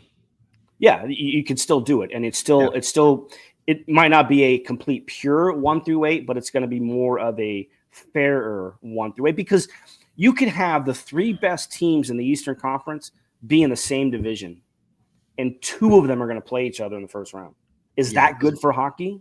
No, I don't think so. Give me a 1 through 8, and look, you have to, if you're going to get to where you want to go, you have to beat everybody in your path. It doesn't matter. And there's an element of truth to that for sure. Yeah, no, I know what you're saying. Yeah, it's if we're looking for a more path, it's better entertaining. It's just making sure that the teams that are the best are playing at the end. Make sure those teams gets rewarded. Look, we sit here in Tampa Bay and we saw what happened in 2019 when the 1 seed played the actual 8 seed, and things like that happen. But I'm over this division format for playoffs. I'm just over it. Eric, what do you got up on lightninginsider.com right now, buddy?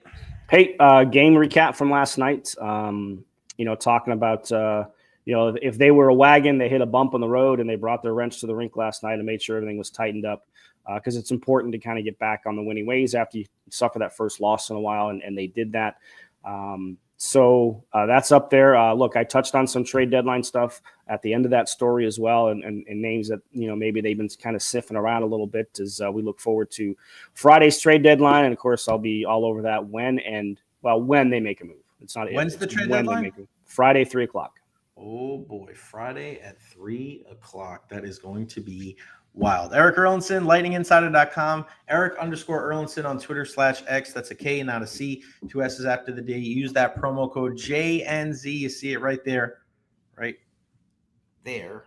This whole mirror thing's got me thrown off. JNZ, $10 off, not just this year, but every recurring season as well. Sign up. I'm signed up. You should be too. Appreciate it, brother. I'll see you at Amelie tomorrow. We do it again. Sounds good. Thanks, Jay. Be well. Thanks, pal. You too.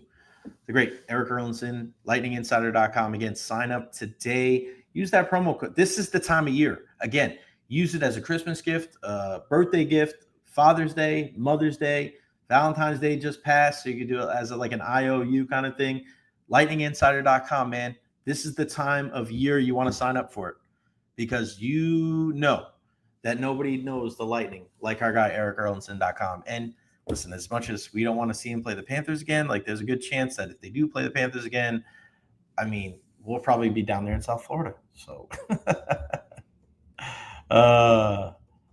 so I don't know. I think it'll be a lot of fun. So yeah, obviously the big news, DK Metcalf has asked for a trade. Anything else here? Nothing. This is the great thing, being able to keep an eye on what is going on around the National Hockey League. Per Frank Saravalli, Tampa Bay will make a big splash and be the most aggressive team If that happens, you know that I'll be going. Listen, if the Lightning make a big trade tonight, I will go live. I'll go live. I don't care where it is. I'll go live on all social media platforms, Facebook, YouTube, Twitter. Probably go live with Erik Erlendsson too. We should probably do a trade deadline show, maybe Friday. Friday, I got something special in the works as well. I'll announce it tomorrow on tomorrow's show, but Friday got a big show lined up. Bunch of guests, special day. But yeah, do a lot of great stuff. But yeah, I'm excited, man. I'm excited for the next couple of days and to be able to see what is going on. Make sure you pay for lightninginsider.com.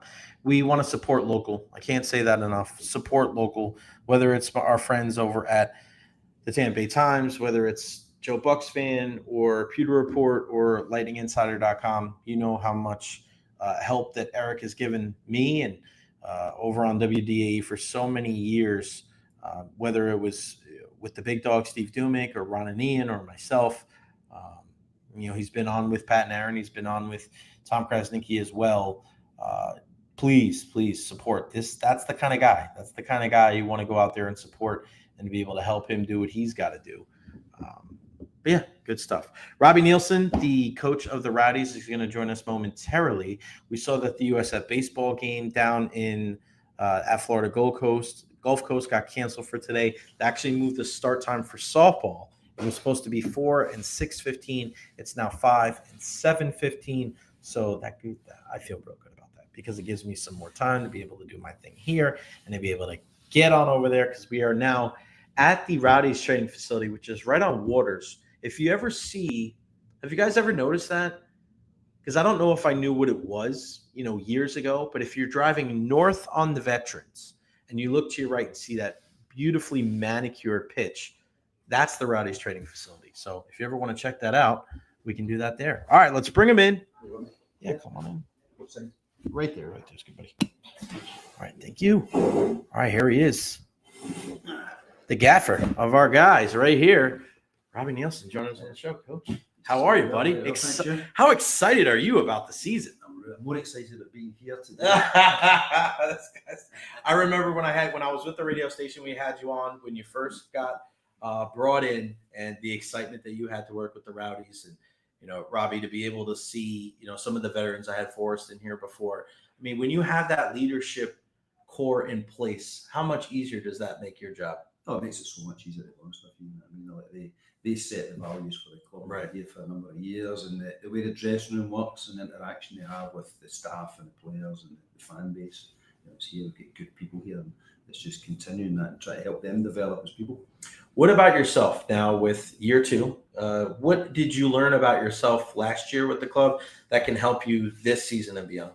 I think it's been more comfortable in the environment. I think when you come in to any new club, no matter where it is, but especially when you're coming into a new continent, right, and also the vastness of the country, where you can play 1 week, you can play up in Hartford where it's -5, and then next 2 weeks later, Phoenix where it's 107 degrees. Yeah. So it's understanding that and understanding what it takes week in, week out for the club to perform. So I feel a lot more comfortable coming into the season now than I did last year, that's for sure. Did anything about the style of the game affect you? I'm a big, I watch it all over the world. I'm, big United supporter from over the years, and seeing Ruben Amorim go from playing, coaching in Portugal and now in England, just not realizing the physicality in the game and how much it changes.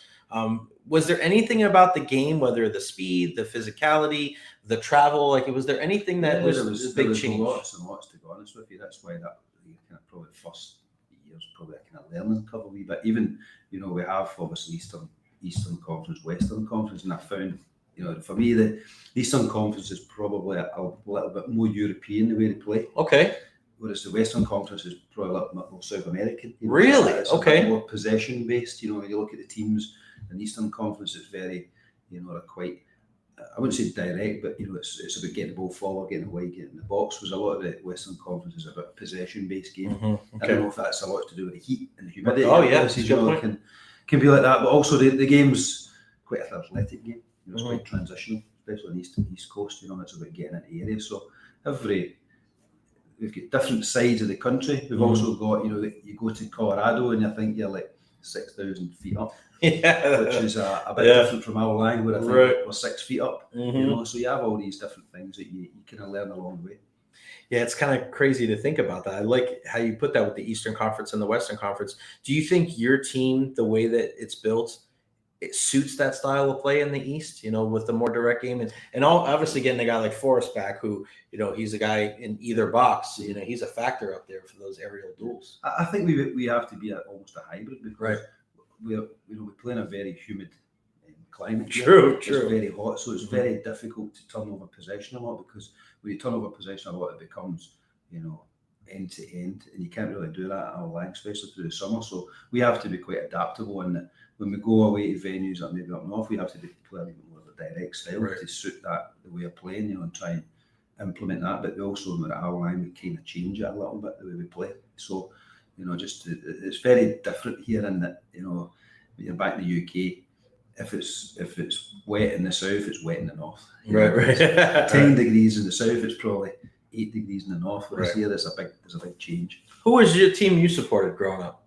I was never really supported a real team. I grew up kind of in Glasgow, so in Glasgow you have one side and the other. I won't say what side I am because the other half, but my dad supported St Mirren, so they was the first team that I went to go and see. And then as I went into football, I mean, personally, you kind of lose that because you have the team that you play for. I played with Hearts for 12 years and then moved about a wee bit and then back to manager. So probably if you're looking at, I would say probably Hearts, but it's only because I was there for such a long time and I get a great relationship there. Yeah, it's a great. I mean, passion. That's the word that comes across when I'm looking at, soccer, football, in that part of the world.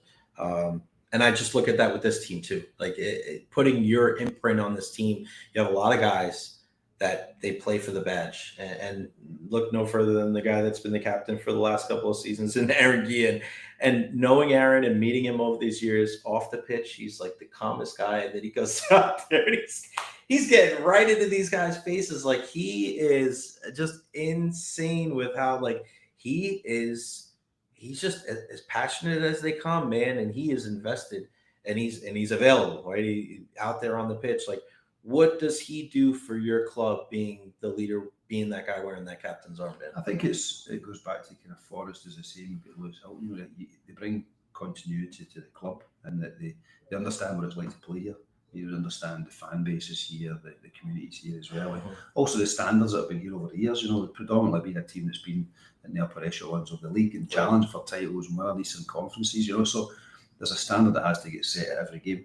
We can't go to away games and just go there for a point. We're going there to win games. Right. So I think they drive that, and they drive that within the training as well, and obviously around about the place. So you find, especially nowadays, a lot of teams will change a lot of their squad every year. Maybe they'll keep like 3-4 players, but I feel that you have to keep the core there. The core senior players that know what it's like to play at the club, what's expected in the standards, and then it allows you to bring other guys or younger ones in. They have to match that. Was that a draw for you to come here for the Rowdies because of their reputation? Because I was outside of Old Trafford once, and I was on one of those videos of name 4 clubs that start with L and name 3, and I mentioned Al Lang and the Tampa Bay Rowdies, and the kid knew who the Tampa Bay Rowdies was. And I'm like, I'm in Manchester, England. They know who the Tampa Bay Rowdies.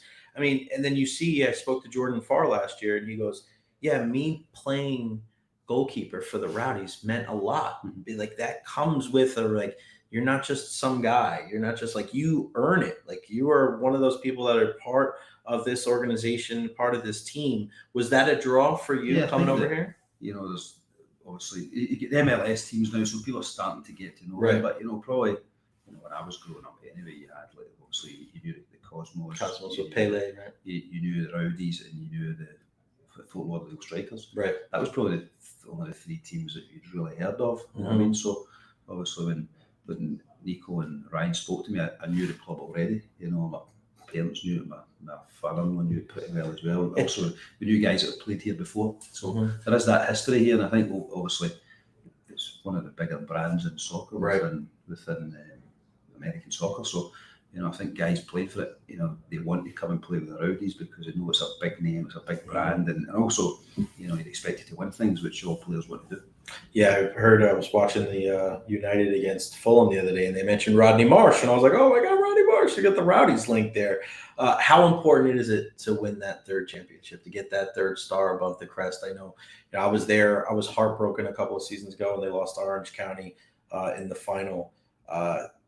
Do you talk about things like that? Because I know, you don't want to get too far ahead of it. Obviously, you haven't even played a regular season game yet. But how much of that is in the conversation of like winning a championship and winning the USL? Because this is a very storied franchise. Yeah, look, we set the objectives the other day. We spoke to the players and staff, and the objectives was to win the championship. To do that, we want to win the Eastern Conference. Mm-hmm. Then we split the season into like 10 games because the games have come down from 34 to 30, so we split it into 10, and we have a points objective for those 10 games. We have goals scored in those 10 goals against as well. So we try and break it down, and then we take it down to like one game at a time. Mm-hmm. So you have the bigger objective, then the kind of smaller one, and then the weekly one. That to get the big one, you obviously have to do that week in, week out. So I think for us, like, we want to win a championship. We want to win the Eastern Conference. We're in the Jägermeister. We want to win that. We'd like to try and progress and potentially win the Open Cup, depending on what happens with. How much does that change your? Because I remember a couple of years ago, it was before the U.S. Open Cup came back. Now there's another cup competition. I mean, how does that change how you is the squad going to change a lot for that? Going from is there a priority set with the USL Championship games? I don't know how I think is it a little different? We're in a group stage within the Jägermeister. Mm-hmm. So within that group stage, I think we have 4 games within it, so 5 teams. One team will progress. The second place team will be the highest finish within it. So we want to win that, but we also want to use it for some of the younger players, to try and get some game time. So there'll be games within that league that we're super strong. We're the strongest team. The other ones where we're giving guys some game time to try and progress them. So there's a balance between that, but ultimately we want to progress into the knockout rounds and then go and try and win it. Because for sure, you want a trophy. Listen, if you're playing, you want to win. Right? Exactly. You want to play, and you want to win. Give me some new faces. I know we got Arteaga back, Castellanos is back, or Castellanos has returned. Manu comes back from last year. Give us some names that maybe people don't know and haven't heard of that could play could play big roles this year for you guys. Yeah, I think we've got young Angel Stally who's out injured at the moment, but will be coming back in the next week or two. So we purposefully, just ran with 2 strikers this season with him as the third one to try and get him game time. Mm-hmm. He's just a young local kid. He got a bit of game time towards the end of the season and did really, really well. Yeah, had a lot of interest in him over the close season. So he'll be one that I think will get the game time, and I think he'll score goals for us as well at such a young age, which is great to see as a local kid. With that, so young Nate Worth did really well for us last season. Yeah, that free kick, man. Man. Technically very, very good. Again, he'll get game time and try and progress him. We've just signed Matthias de Jesus. So that local guy again on a contract, he'll get more game time. So these younger ones are coming through, and I think, obviously we've got Bodley did really well last season for his Pacific, did really well. So these 2 guys will develop again over the close season and become better and better because, another 35 games under their belt. I expect to get that. So there's a number of players in there that I think will do extremely well. What about Ali? I mean, this is a guy that I know people have reached out to me. So today, man, just a couple of shots top bin, and you're like, whoa. He may give you a little bit of a different look than maybe what you even had last year. Yeah, Ali Vesta looks like a guy that can really impact games. We pushed really hard to get him in, to be honest with you. So we obviously dropped the CPL and did really, really well. He was player of the year a couple of years ago, had another really good season, and we got the opportunity to bring him in as he came out his contract, and we pushed hard to do it because I think he'll bring. Firstly, he brings great attitude and work ethic, which is a given when you bring guys in, you expect him to do it, but then he's got the quality on top of that, as you saw. He's got goals, he's got assists, and I think we kind of missed that a wee bit last year when you look at it. From all areas out with the 2 strikers. We had Cal and Manu, I think, scored 19 and 20 each. Mm-hmm. After that, we had Damien and Rivera, who I think scored 7, but it was always Damien was more like the last 10-15 minutes of the game. So we never had starters that were really scoring goals for us. So we've tried to add that this year, bringing Ollie in. More guys in the middle of the pitch. More guys that give us goals, but also in other guys as well, more of an emphasis on they need to produce some goals for us. Mhm. You know, getting goals from wing back areas, getting goals from centre mid, getting goals from set plays. You know, Yeah, the set pieces are huge. When we looked at the stats last year, you know, Louisville had an amazing season, but I think it was like they had from out with the striking area had 44 goals. We had 11. You know, so we need to get more goals from. They're not going to get to that level, but if we can get Close that gap a little 22, bit. Yeah. you know, it's 22 could be the difference between getting another 10, 15, 18 points. Is that the biggest difference between last year and this year? Like, what if you say we got to fix this from last year to this year to really, you know, bump us up the table? What would it be? Yeah, I think there's a number of things within that. I think from a defensive perspective, we spoke a lot about that with the team, you know, a bit more stable in the transition is really important for us because the game is becoming at times end to end a wee bit. So we've been working on that, but set plays is going to be huge for us because we didn't score a lot from set plays last year. I think we can score a lot more. We've also got really good delivery now from Ollie, from Lewis, and from Cammy McPherson as well. So these guys can put on the money for us. We've got a bit of physicality. The team with two strikers, you know, all three of the centre halves as well. You know, Forrest, when he's in there, is like unreal in these situations as well. So I think we can, the defensive aspect, yes, become better on that.